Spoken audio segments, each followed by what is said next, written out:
Welcome everyone. Today's session is on the infection control plan and procedure for home care services. We are committed to minimizing the risk of infections among clients, staff, visitors, and the broader community. Our approach aligns with best practice standards, legislation, and the NDIS quality and safeguarding framework. This training ensures everyone understands their role in infection prevention and response. Purpose. The purpose of this training is twofold. First, to outline standard and emergency infection control practices that must be consistently followed. Second, to ensure that the organization is prepared to respond promptly and effectively to any outbreaks or infection-related emergencies. Infection control in the community and health services industry.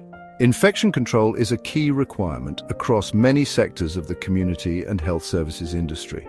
We all expect hospitals, aged care facilities, recreation centers, and leisure services to implement rigorous procedures that protect both clients and staff. Although infection control guidelines and standards can vary between organizations, they must always be specific to the services provided. For example, the required standards might cover areas such as maintaining clean and hygienic staff kitchens, strict toilet cleaning procedures, or more complex protocols that affect the entire service model, such as in residential aged care facilities.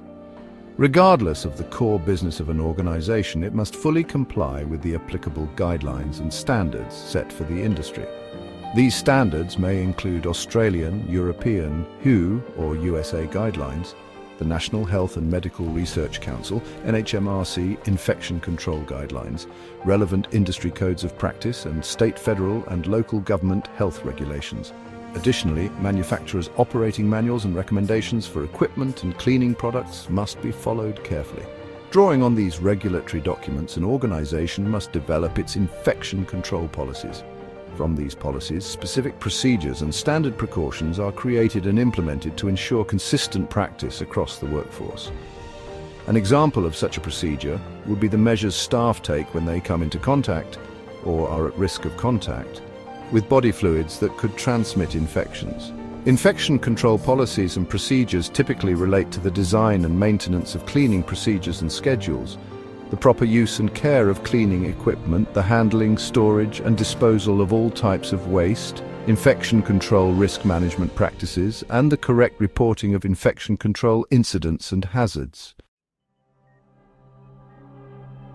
Principles and practices of standard precautions. Most healthcare and community support organizations require two distinct levels of infection control practices.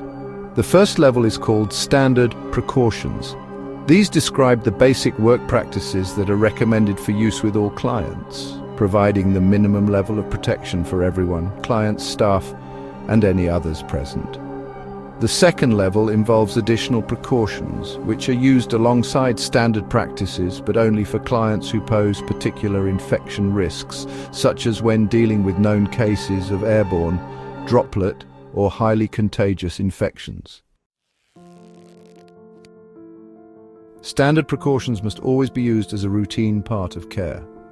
In the vast majority of cases, standard precautions alone are sufficient to provide appropriate protection. Standard precautions include practices such as thorough and frequent hand washing, the correct use of protective wear like gloves, gowns, and masks, maintaining environmental cleanliness and hygiene, safe waste disposal methods, and immediate action following exposure to blood or other potentially infectious body fluids. A critical principle to remember is to treat all blood and body fluids as infectious, regardless of the client's medical history.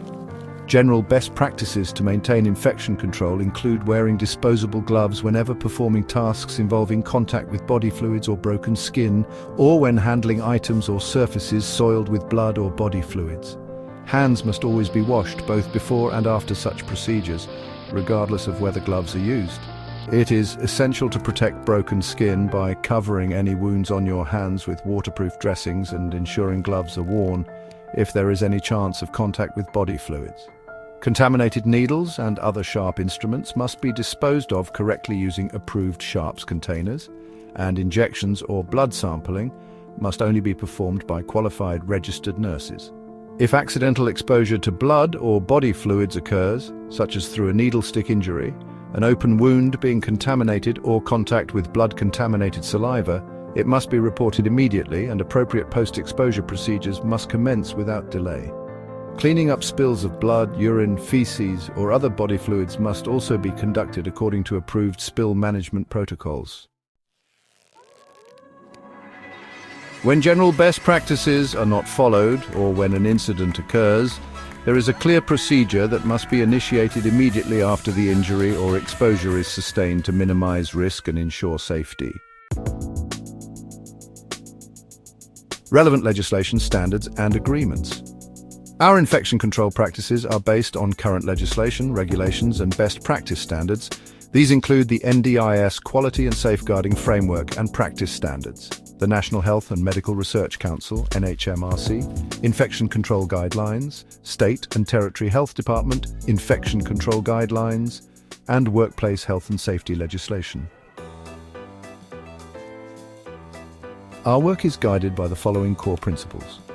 We focus on minimizing risk through proactive infection control measures. We adhere to evidence-based guidelines and legislative requirements at all times.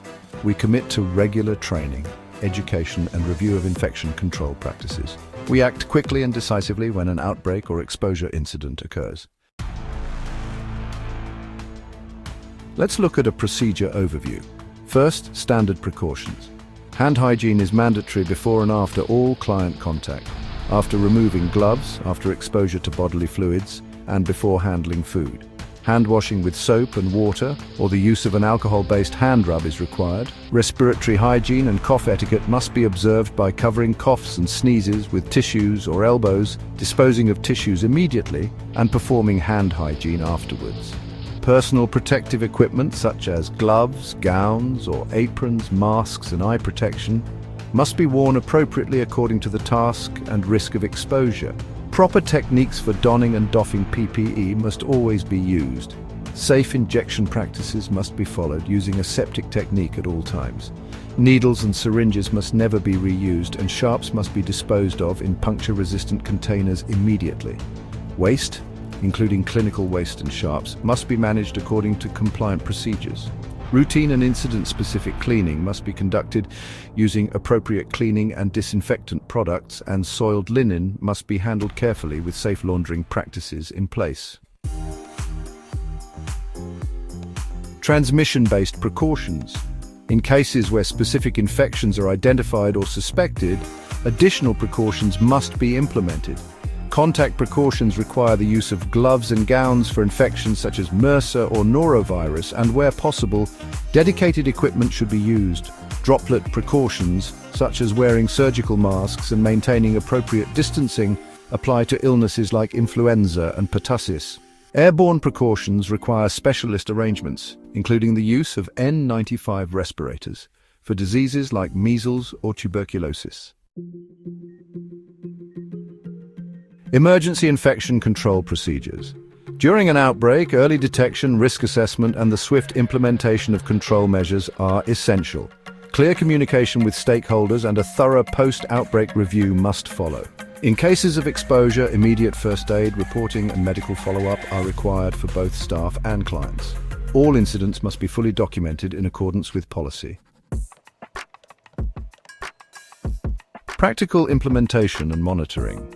Infection control measures must be continuously monitored to ensure compliance, including availability of hand hygiene facilities, alcohol rubs and visual reminders, readiness and correct storage of PPE, appropriate safe injection practices where applicable, proper waste management and disposal of clinical waste, effective cleaning and disinfection routines for client areas and reusable equipment, correct management of soiled items, including safe handling and laundering, staff infection control training at induction and annually thereafter, regular site audits and corrective action reviews, and a clear understanding among staff of infection control roles, responsibilities, and reporting protocols.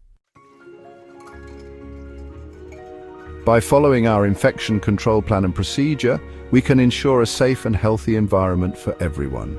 Infection control is not just a regulatory requirement, it is a shared responsibility and a core part of providing high-quality care. Thank you for your ongoing commitment to keeping our clients, staff, and community safe.